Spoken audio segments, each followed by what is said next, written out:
Relato 1. Familia Turpin. La historia de la familia Turpin es una narrativa que desafía la comprensión humana, un relato de horror que se desarrolló silenciosamente durante décadas en una casa aparentemente común en la tranquila ciudad de Perris, California. David y Louise Turpin, una pareja que se conoció siendo jóvenes, construyeron a lo largo de los años una familia numerosa, culminando en 13 hijos. Para el mundo exterior, se presentaban como una familia grande y, a primera vista, feliz, asistiendo ocasionalmente a la iglesia local y participando de manera discreta en eventos comunitarios. La fachada de normalidad que los Turpin mantenían estaba meticulosamente construida, una estrategia de camuflaje social para evitar sospechas. David, un hombre de apariencia común, trabajaba como ingeniero en Northrop Grumman, una respetada empresa de defensa aeroespacial, donde se ocupaba de proyectos que involucraban sistemas de comunicación y tecnología de punta. Louise, una ama de casa, aparentaba ser una madre dedicada, siempre sonriente y servicial en interacciones superficiales con los vecinos.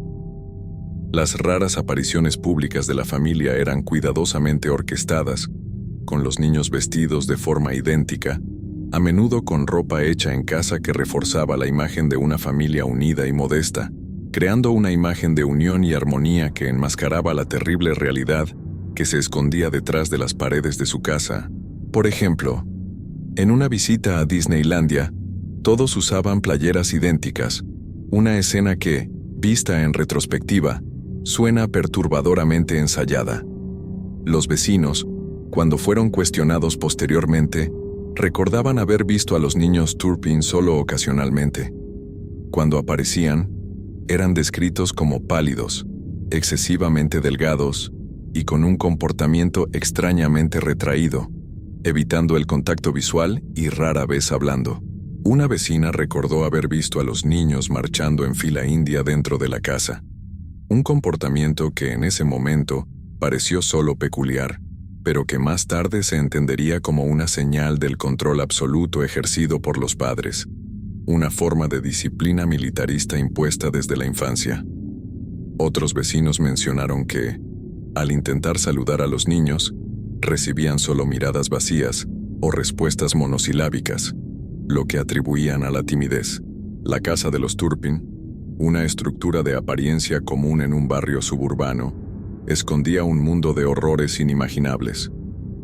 Detrás de las cortinas cerradas y las puertas con llave, los 13 hijos Turpin vivían una existencia que rayaba en la tortura. Los niños eran regularmente encadenados a sus camas, a menudo durante semanas o incluso meses consecutivos. Las cadenas, improvisadas con candados y cuerdas, eran tan apretadas que dejaban marcas profundas en la piel, algunas de las cuales tardarían años en cicatrizar completamente, resultando en queloides e hiperpigmentación. En algunos casos, las cadenas estaban sujetas a las muñecas y tobillos, limitando drásticamente la circulación sanguínea y causando entumecimiento crónico. La alimentación de los niños no solo era escasa, sino también cruel en su aplicación, un ejemplo clásico de tortura psicológica. Los padres frecuentemente preparaban comidas elaboradas para sí mismos, comiéndolas frente a sus hijos hambrientos, exhibiendo platillos como pollo asado, puré de papa y ensaladas frescas. Los niños eran forzados a observar, sintiendo el olor de la comida, pero prohibidos de tocar o comer. Cuando finalmente recibían alimento, era generalmente algo de bajo valor nutritivo, como sopa instantánea, EJT Maruchan, o sándwiches de pan blanco con queso procesado, una dieta que carecía de vitaminas y minerales esenciales.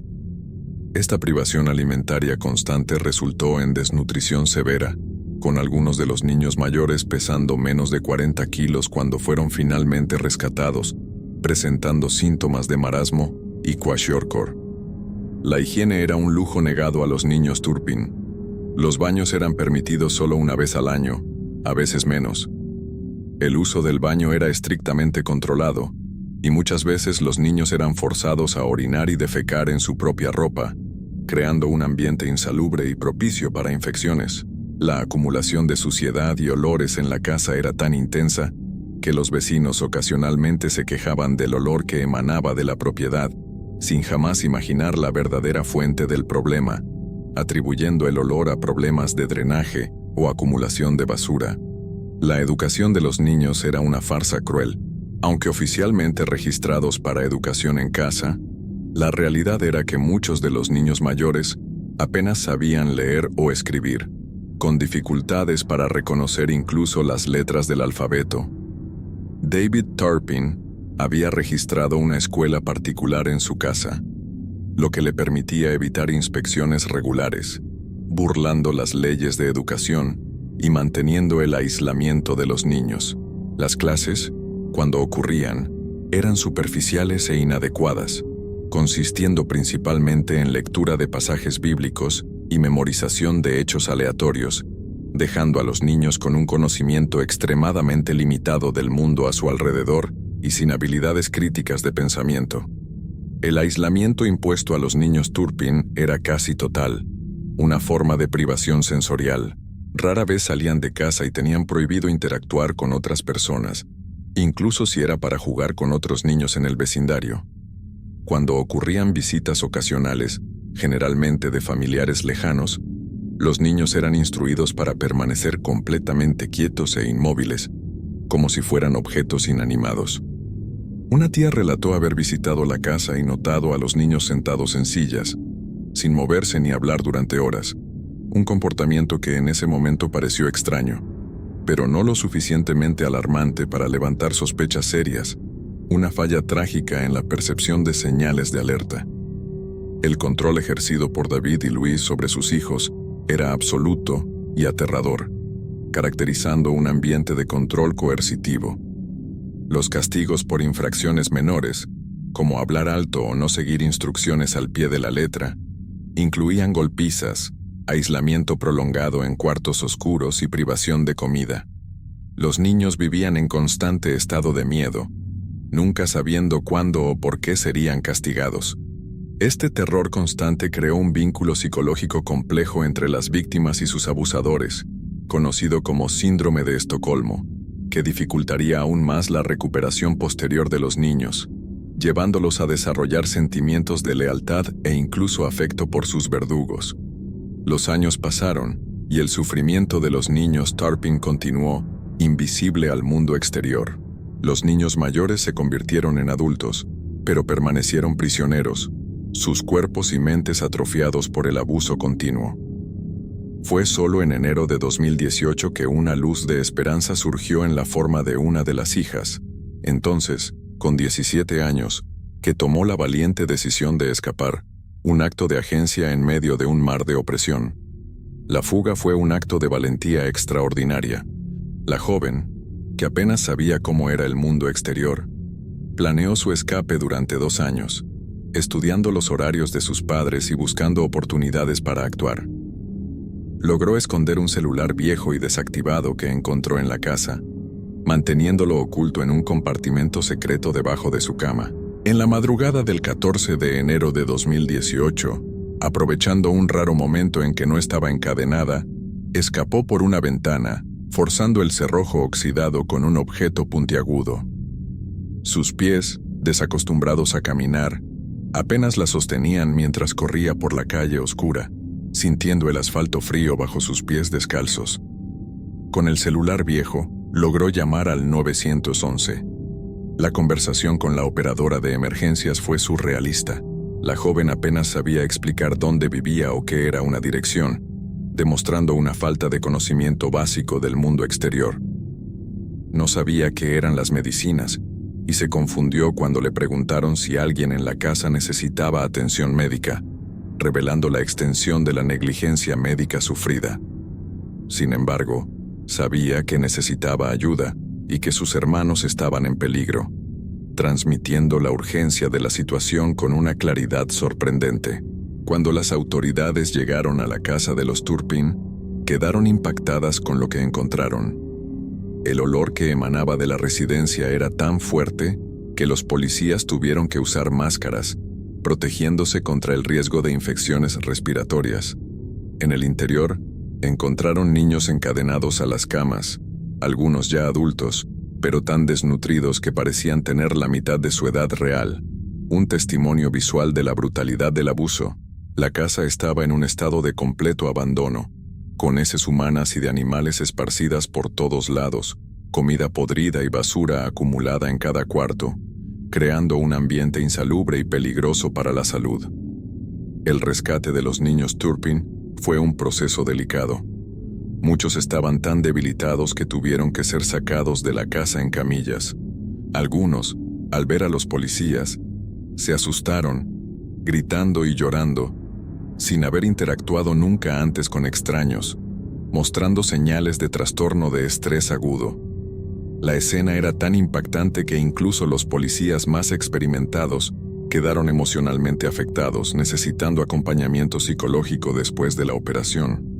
David y Louise Turpin fueron inmediatamente arrestados, aparentando sorpresa e indignación, como si no comprendieran la gravedad de sus actos, demostrando una falta de conciencia sobre la severidad de sus crímenes. Los 13 niños, con edades que variaban de 2 a 29 años, fueron llevados a hospitales locales para recibir cuidados médicos urgentes.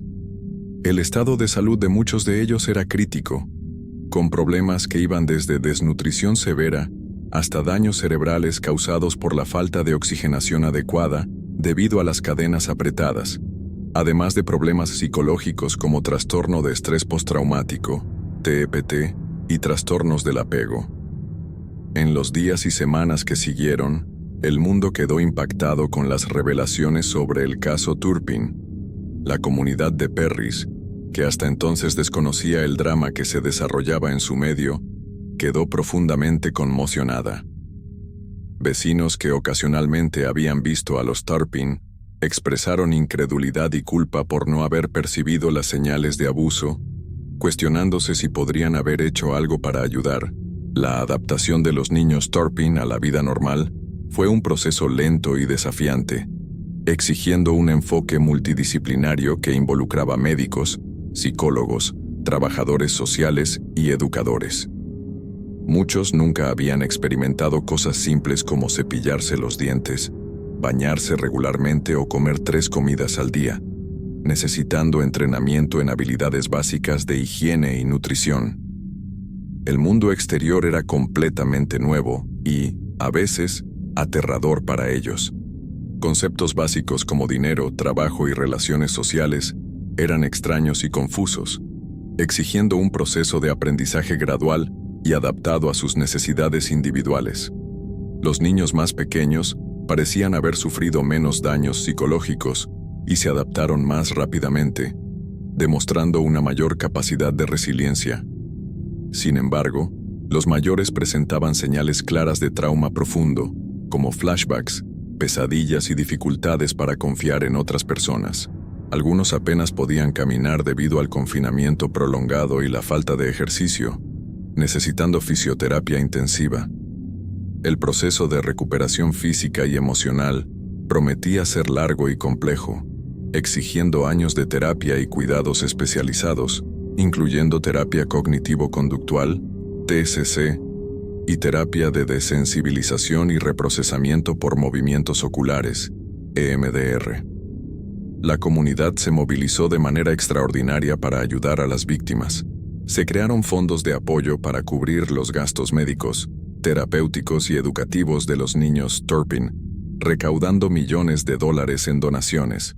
Voluntarios se ofrecieron para auxiliar en el proceso de adaptación a la vida normal, enseñándoles habilidades básicas y ofreciendo apoyo emocional, actuando como mentores y amigos. La generosidad de las personas conmovidas con la historia de los Turpin fue un faro de esperanza en medio de la oscuridad, demostrando el poder de la empatía y la solidaridad. Una de las historias más conmovedoras surgió de una de las hijas mayores, quien, a pesar de todos los abusos sufridos, logró mantener en secreto un diario, escondiéndolo de sus padres en un lugar secreto. En él, escribía canciones y poemas, soñando con un día en que ella y sus hermanos estarían libres, expresando su esperanza y resiliencia a través del arte. Este diario, descubierto después del rescate, se convirtió no solo en una evidencia crucial en el caso contra los padres, sino también en un símbolo poderoso de la resiliencia del espíritu humano, inspirando a otras víctimas de abuso a buscar ayuda y creer en un futuro mejor. El caso Turpin planteó cuestiones importantes sobre los sistemas de protección infantil y la vigilancia de la educación en casa, exponiendo fallas y lagunas en los mecanismos de supervisión. ¿Cómo fue posible que tal abuso ocurriera durante tanto tiempo sin ser detectado? Las autoridades comenzaron a reevaluar las políticas y procedimientos relacionados con la educación en casa y las visitas de trabajadores sociales, buscando fortalecer la protección de los niños en situación de vulnerabilidad. Mientras tanto, David y Louise Turpin enfrentaban las consecuencias legales de sus actos. Los cargos contra ellos incluían tortura, abuso infantil, encarcelamiento falso y negligencia, crímenes que conllevaban penas severas. El juicio prometía ser uno de los más impactantes de la historia reciente de California, atrayendo la atención de los medios internacionales y generando debates sobre la naturaleza del mal y la importancia de la justicia. Relato 2. El caso de Natasha. La historia de Natasha Kampusch es una que conmocionó al mundo y continúa intrigando a la gente hasta el día de hoy. El 2 de marzo de 1998, una mañana aparentemente común en Viena, Austria, la vida de una niña de 10 años cambió para siempre. Natasha, una niña de cabello rubio y ojos brillantes, salió de casa para ir a la escuela como lo hacía todos los días. Sin embargo, esa mañana, ella no llegaría a su destino. Wolfgang Psyklopil, un técnico en comunicaciones de 36 años, estaba al acecho en una camioneta blanca. Cuando Natasha pasó, él la agarró rápidamente y la arrojó dentro del vehículo. En cuestión de minutos, la niña desapareció sin dejar rastro, dando inicio a una búsqueda frenética que duraría años. La desaparición de Natasha causó conmoción en Austria. Carteles con su rostro fueron esparcidos por toda Viena, y los desesperados llamados de sus padres eran transmitidos regularmente en la televisión. La policía investigó cientos de pistas, pero ninguna llevó a Natasha. Con el paso del tiempo, muchos comenzaron a creer que nunca sería encontrada. Mientras el mundo exterior la buscaba, Natasha estaba atrapada en una pesadilla. Psyklopil la llevó a su casa en Strasshof, un pequeño pueblo en las afueras de Viena. Allí, la forzó a bajar a un pequeño sótano bajo su garaje, un espacio de apenas 5 metros cuadrados que se convertiría en su hogar durante los próximos 8 años y medio. El cautiverio de Natasha era una celda minúscula, cuidadosamente planeada por Psyklopil. Las paredes estaban reforzadas con concreto, y la única entrada era una puerta de acero con cerradura electrónica. No había ventanas, solo un pequeño tubo de ventilación. El espacio era tan estrecho que Natasha apenas podía ponerse de pie. En los primeros meses, Natasha vivía en completa oscuridad. Psyklopil la mantenía encerrada por días, a veces semanas, sin contacto humano. La comida era escasa y de baja calidad, frecuentemente solo sobras de lo que él comía. El aislamiento y la privación sensorial eran formas de quebrar el espíritu de la niña, una táctica cruel para volverla dependiente de su captor. Psyklopil ejercía un control absoluto sobre todos los aspectos de la vida de Natasha. Él decidía cuándo podía comer, dormir, usar el baño o bañarse. Incluso el aire que ella respiraba era controlado por él, a través del sistema de ventilación que podía encender o apagar a voluntad. Con el tiempo, Psyklopil comenzó a permitir que Natasha saliera ocasionalmente del sótano a la casa principal.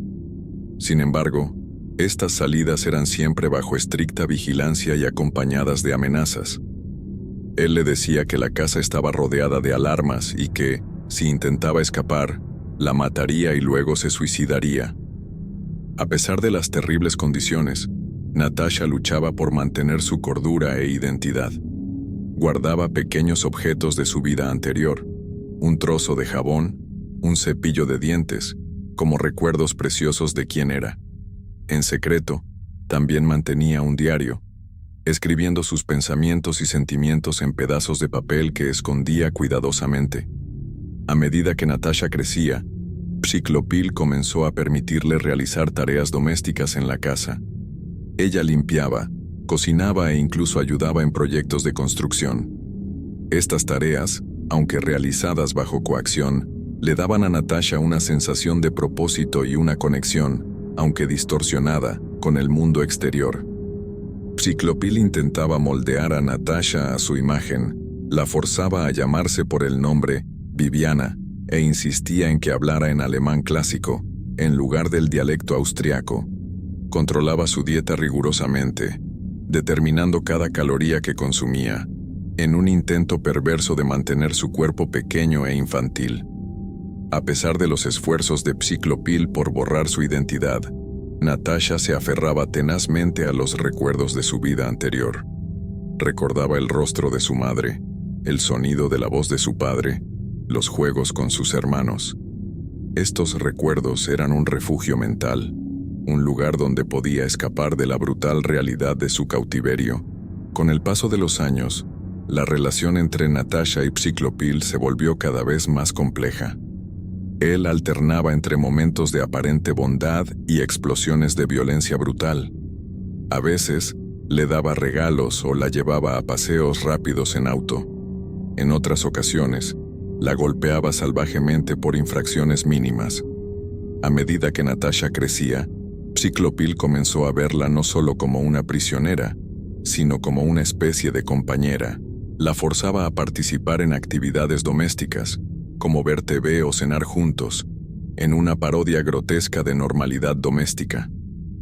Estos momentos de pseudo-normalidad eran particularmente perturbadores para Natasha, difuminando las líneas entre captor y víctima.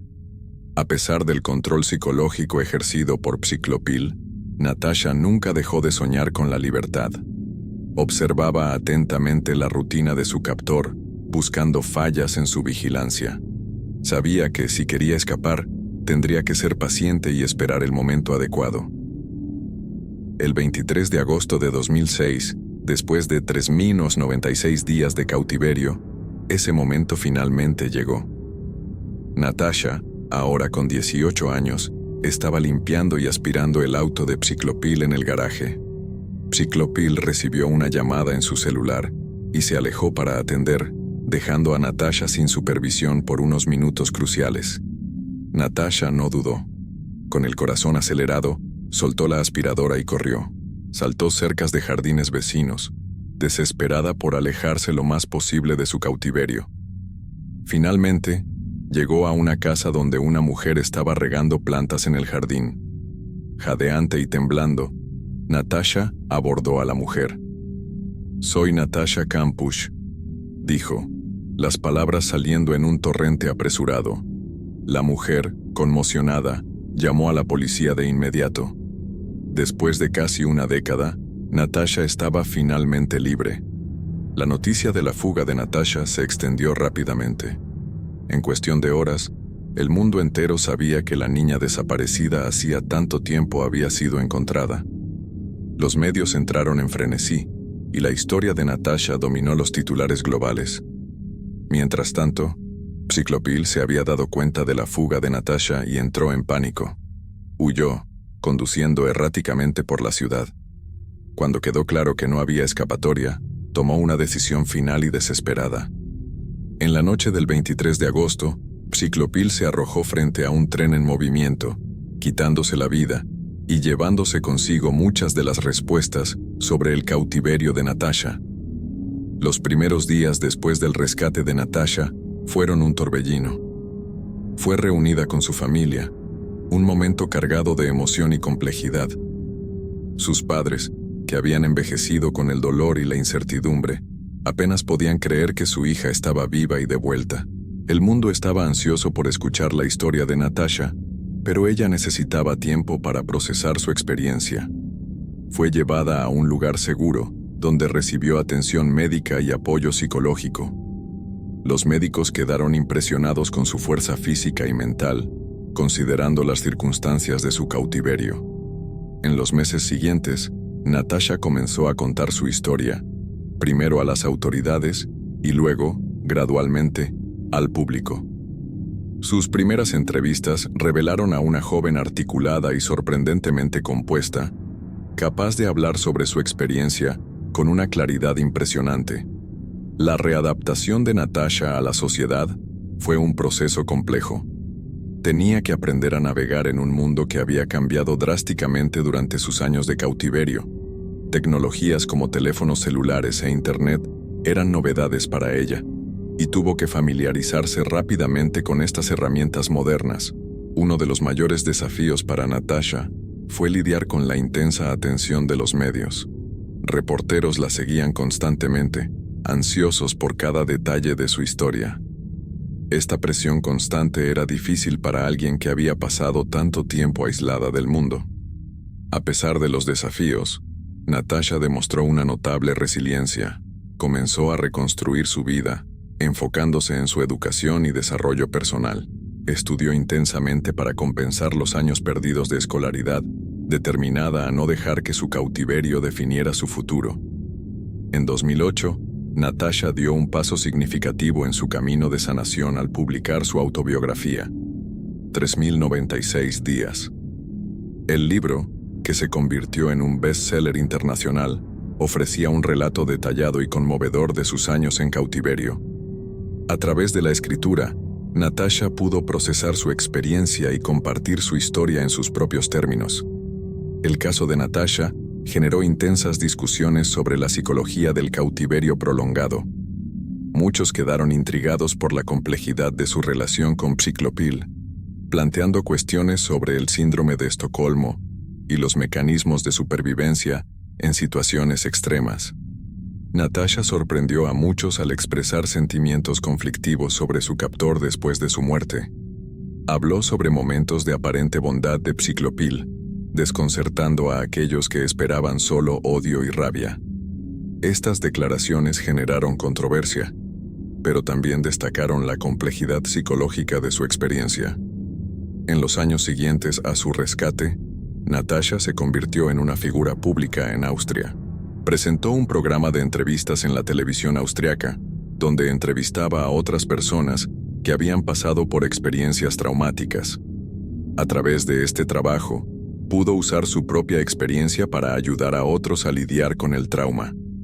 Natasha también se convirtió en una activista, usando su plataforma para defender causas relacionadas con los derechos de los niños y la prevención del abuso. Trabajó con organizaciones benéficas y habló en conferencias internacionales, compartiendo su historia para aumentar la conciencia sobre el secuestro y el abuso infantil. La historia de Natasha continuó fascinando al público mucho después de su rescate. Se produjeron libros, documentales e incluso una película sobre su experiencia, cada uno intentando entender y retratar los años que pasó en cautiverio. En 2013, surgieron nuevas revelaciones sobre el caso cuando una comisión parlamentaria austriaca publicó un informe criticando la investigación original de la desaparición de Natasha. El informe señaló fallas significativas en la investigación policial, planteando cuestiones sobre si Natasha podría haber sido encontrada antes. Estas revelaciones fueron difíciles para Natasha, reavivando recuerdos dolorosos y planteando preguntas sobre lo que podría haber sido. Sin embargo, ella continuó concentrándose en seguir adelante, negándose a ser definida solo por su pasado. A lo largo de los años, Natasha continuó haciendo apariciones públicas, aunque con menos frecuencia. Expresó el deseo de llevar una vida más normal, lejos de los reflectores de los medios. En entrevistas ocasionales, hablaba sobre sus esfuerzos para construir relaciones, perseguir intereses personales y encontrar un sentido de normalidad en su vida. Un aspecto particularmente intrigante de la historia de Natasha fue su decisión de mantener la propiedad de la casa donde fue mantenida en cautiverio. Heredó la casa después de la muerte de Ciclopil y optó por no venderla o demolerla. Esta decisión generó mucha especulación y discusión, con Natasha explicando que la casa era una parte de su vida que no quería negar u olvidar. En 2016, en el 10º aniversario de su fuga, Natasha concedió una serie de entrevistas reflexivas.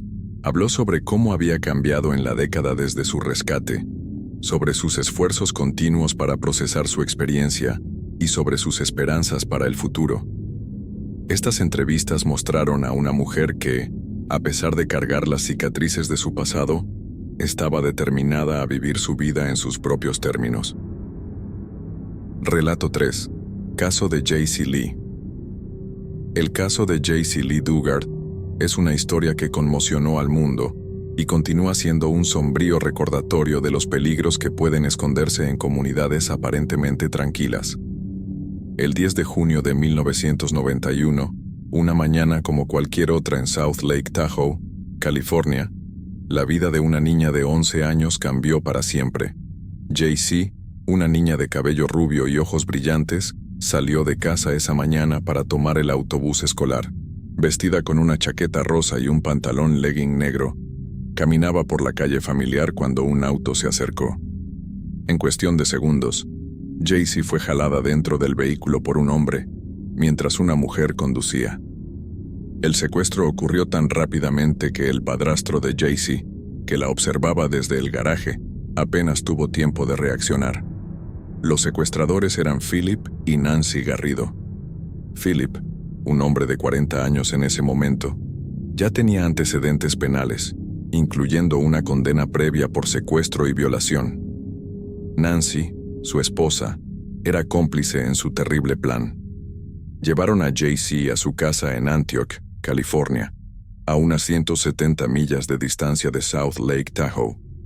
Al llegar a la propiedad de los Garrido, Jaycee fue inmediatamente llevada al patio trasero. Allí, escondido de la vista de los vecinos por cercas altas y vegetación densa, había un complejo de tiendas y cabañas improvisadas. Este sería el hogar de Jaycee durante los próximos 18 años. En los primeros días de su cautiverio, Jaycee fue mantenida esposada y encerrada en una habitación.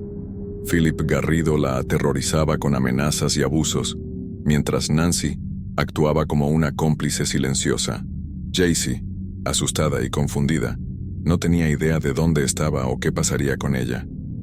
Con el paso del tiempo, la vida de Jaycee en cautiverio asumió una rutina terrible. Vivía en una tienda en el patio, aislada del mundo exterior. Philip Garrido la visitaba regularmente, sometiéndola a abusos sexuales repetidos. Nancy Garrido, aunque no participaba directamente en los abusos, ayudaba a mantener a Jaycee en cautiverio y frecuentemente actuaba como una figura materna distorsionada. Jaycee era mantenida en aislamiento casi total. No tenía acceso a educación formal, cuidados médicos o contacto con el mundo exterior. Sus únicos compañeros eran los propios Garrido y, eventualmente, animales de compañía que le permitían tener. A los 14 años, apenas 3 años después de su secuestro, Jaycee dio a luz a su primera hija. El parto ocurrió en la tienda, sin asistencia médica. 3 años después, a los 17, tuvo a su segunda hija. Philip Garrido era el padre de ambas niñas. Estas niñas, nacidas y criadas en cautiverio, no conocían otra realidad más allá del mundo confinado del patio de los Garrido.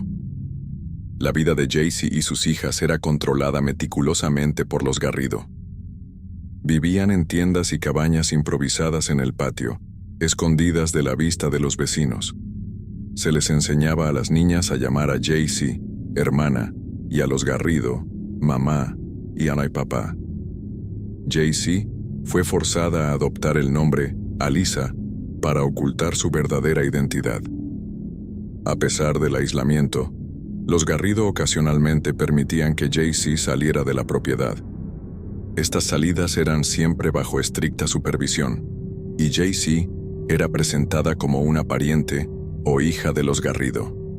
El miedo y la manipulación psicológica eran tan intensos que Jaycee nunca intentó pedir ayuda durante estas raras salidas.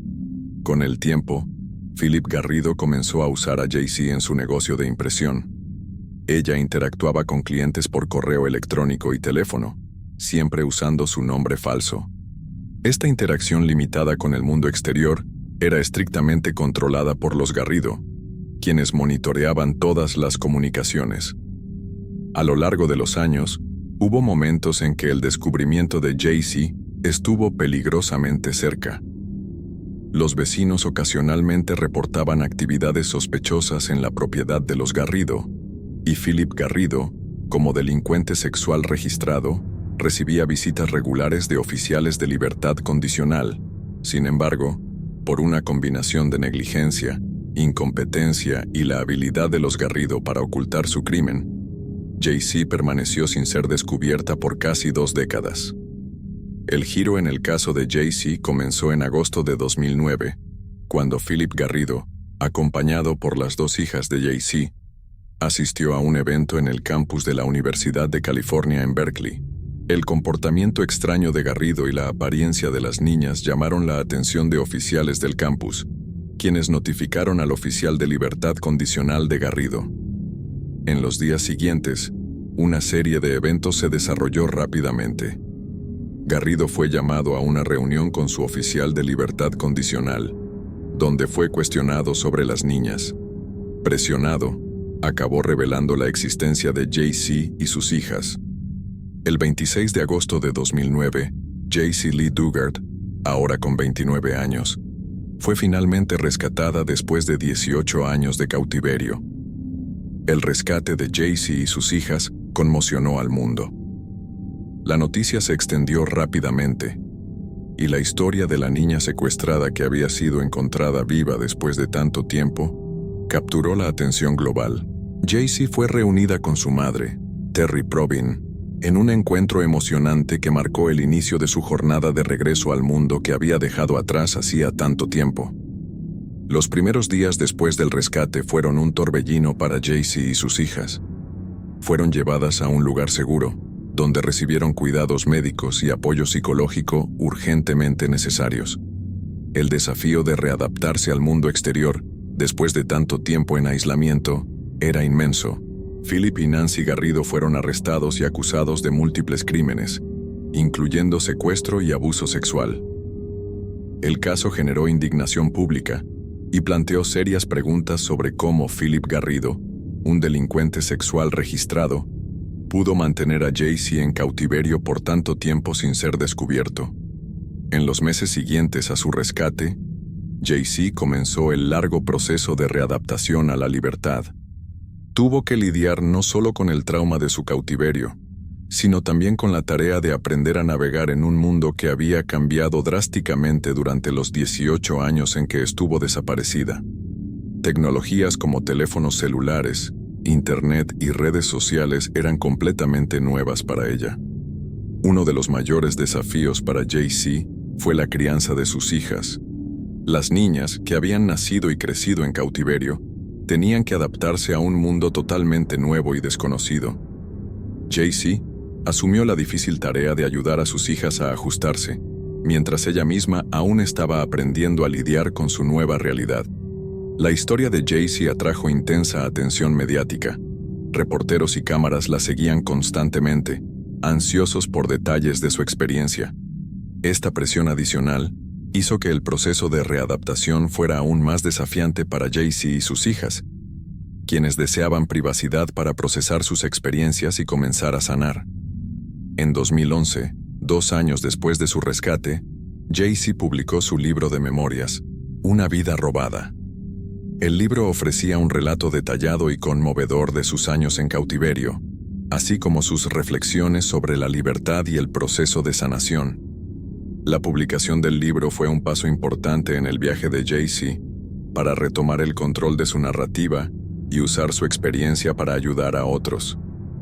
El libro de Jaycee se convirtió en un éxito de ventas instantáneo, conmoviendo a lectores en todo el mundo con su honestidad cruda y su mensaje de esperanza y resiliencia. A través de sus palabras, Jaycee logró dar voz no solo a su propia experiencia, sino también a la de otras víctimas de secuestro y abuso. Después de la publicación de su libro, Jaycee comenzó a involucrarse más activamente en trabajos de defensa y apoyo a víctimas. Fundó la Jaike Foundation, una organización dedicada a apoyar a familias en recuperación de secuestro y otras experiencias traumáticas. La fundación ofrece servicios como asesoramiento, apoyo educativo y asistencia práctica para víctimas y sus familias. A través de su trabajo con la fundación, JC encontró un nuevo propósito. Se convirtió en una voz poderosa en la defensa de los derechos de las víctimas y en la concientización sobre el secuestro y abuso infantil. Sus experiencias personales le dieron una perspectiva única y valiosa en estos temas. El caso de JC también llevó a cambios significativos en las políticas y prácticas de supervisión de delincuentes sexuales registrados. Las fallas que permitieron que Philip Garrido mantuviera a JC en cautiverio por tanto tiempo, a pesar de ser un delincuente sexual registrado, llevaron a una revisión de los procedimientos de monitoreo y supervisión en muchas jurisdicciones. En los años siguientes a su rescate, JC continuó trabajando en su sanación y la de sus hijas. Buscó terapia intensiva y otros tratamientos para lidiar con el trauma de sus años en cautiverio. Al mismo tiempo, se esforzó por crear una vida normal para sí misma y sus hijas, buscando experiencias y oportunidades que les fueron negadas durante tanto tiempo. Un aspecto particularmente desafiante de la recuperación de JC fue lidiar con los sentimientos complejos que tenía hacia los Garrido. Años de manipulación psicológica y dependencia forzada crearon una dinámica complicada que llevaría tiempo procesar y superar completamente. En 2016, JC publicó un segundo libro, Libertad, mi libro de primeras veces, en el cual compartió sus experiencias de redescubrir el mundo después de su rescate. El libro detalló muchas de las primeras veces que JC experimentó tras su liberación, desde su primera taza de café hasta su primer viaje en avión. Estas historias ofrecieron una visión conmovedora del proceso de JC de reconexión con el mundo.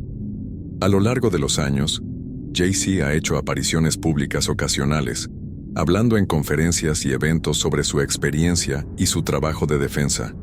Se ha convertido en una oradora poderosa, capaz de comunicar las realidades del trauma y la recuperación de una manera que resuena profundamente con su audiencia.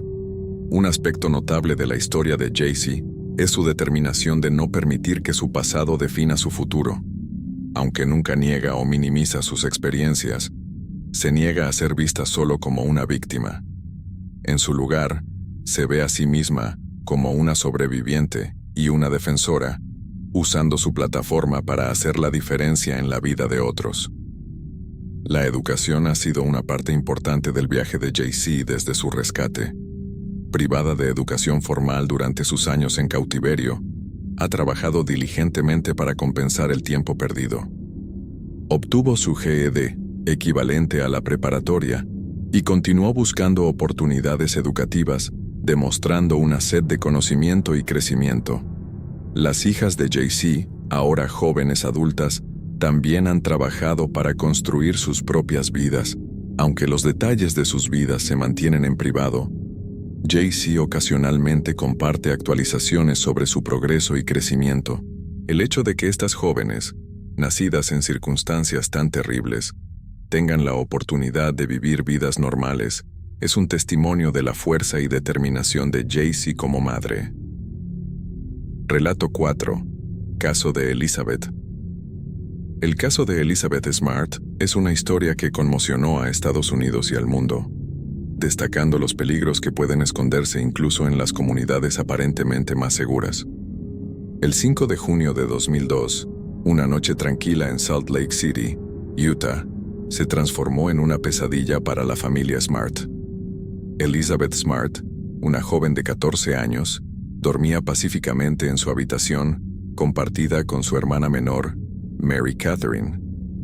Alrededor de las 2 de la madrugada, un intruso entró silenciosamente en la casa de los Smart, a través de una ventana de la cocina que había sido dejada abierta para ventilación.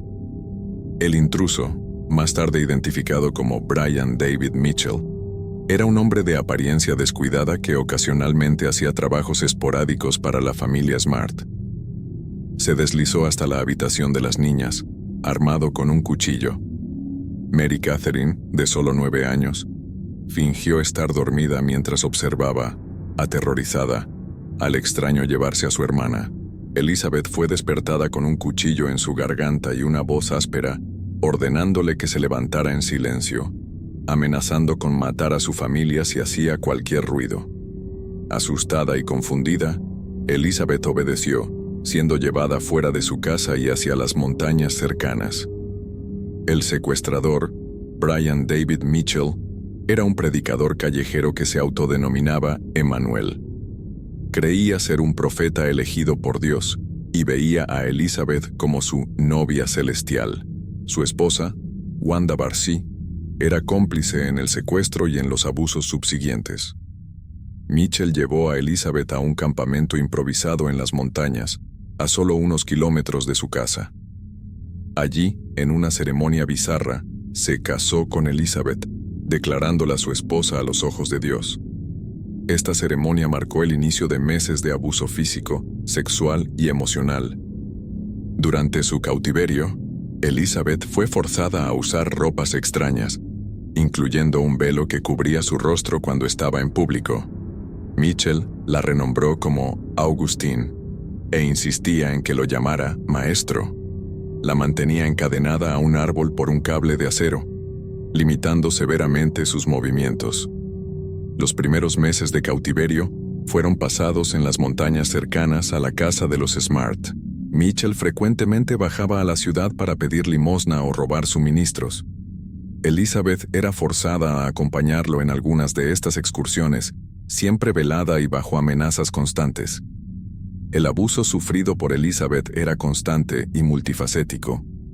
Además del abuso sexual, era forzada a consumir alcohol y drogas, lo que Mitchell usaba como forma de control.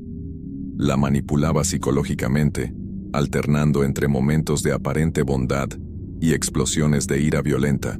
Mientras tanto, la búsqueda de Elizabeth se convertía en una de las mayores operaciones de rescate en la historia de Utah. Su foto estaba en todas partes, en postes, en vallas publicitarias, en la televisión.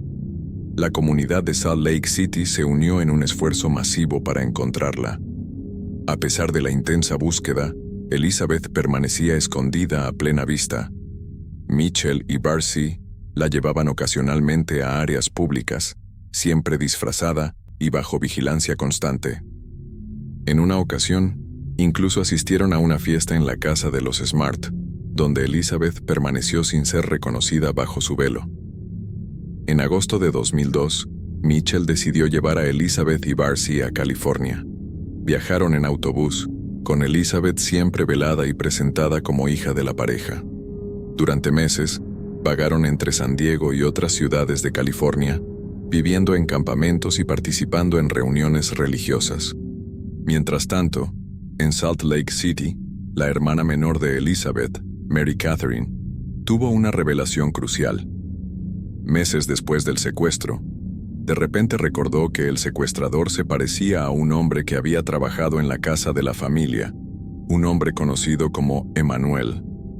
Con esta nueva información, la policía logró crear un retrato hablado de Mitchell. El retrato fue difundido nacionalmente en febrero de 2003, apareciendo en el programa de televisión America's Most Wanted. Este fue un punto de inflexión en la búsqueda de Elizabeth. En marzo de 2003, Mitchell, Barcy y Elizabeth regresaron a Utah. Fueron vistos caminando en una calle en Sandy, un suburbio de Salt Lake City. Transeúntes reconocieron a Mitchell del retrato hablado y llamaron a la policía. El 12 de marzo de 2003, después de 9 meses de cautiverio, Elizabeth Smart fue finalmente rescatada. La policía abordó al trío en la calle, separando a Elizabeth de sus captores. Inicialmente, ella negó su identidad, aún temiendo las amenazas de Mitchell, pero pronto fue identificada y reunida con su familia. El rescate de Elizabeth fue una noticia que recorrió el mundo. Las imágenes de su reunión con sus padres, Ed y Lois Smart, fueron transmitidas en vivo en la televisión nacional. El alivio y la alegría de la familia Smart eran palpables, un momento de triunfo después de meses de angustia e incertidumbre. Los días inmediatamente posteriores al rescate de Elizabeth fueron un torbellino de emociones y actividad.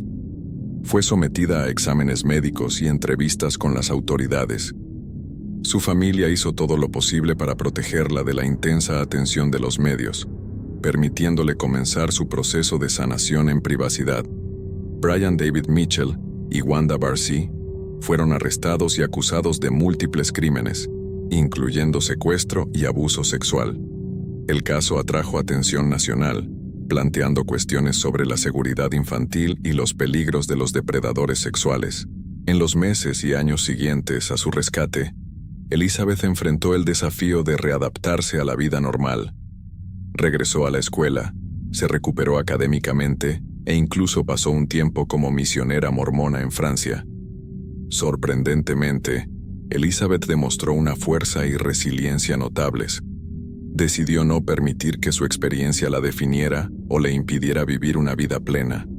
En su lugar, eligió usar su plataforma para convertirse en una defensora de los derechos de los niños y de las víctimas de abuso sexual. En 2011, Elizabeth fundó la Elizabeth Smart Foundation, una organización dedicada a la prevención de crímenes contra niños y al apoyo a víctimas de abuso sexual. A través de la fundación, trabaja para educar a los niños sobre seguridad personal y para proporcionar recursos a las víctimas de abuso. Elizabeth también se convirtió en una poderosa oradora pública. Viaja por el país dando conferencias sobre su experiencia, ofreciendo esperanza e inspiración para otras víctimas de trauma. Sus charlas frecuentemente abordan temas de resiliencia, perdón y la importancia de nunca rendirse.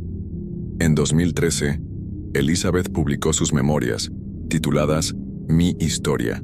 El libro ofrece un relato detallado de su secuestro, cautiverio y rescate, así como sus reflexiones sobre el proceso de sanación y recuperación.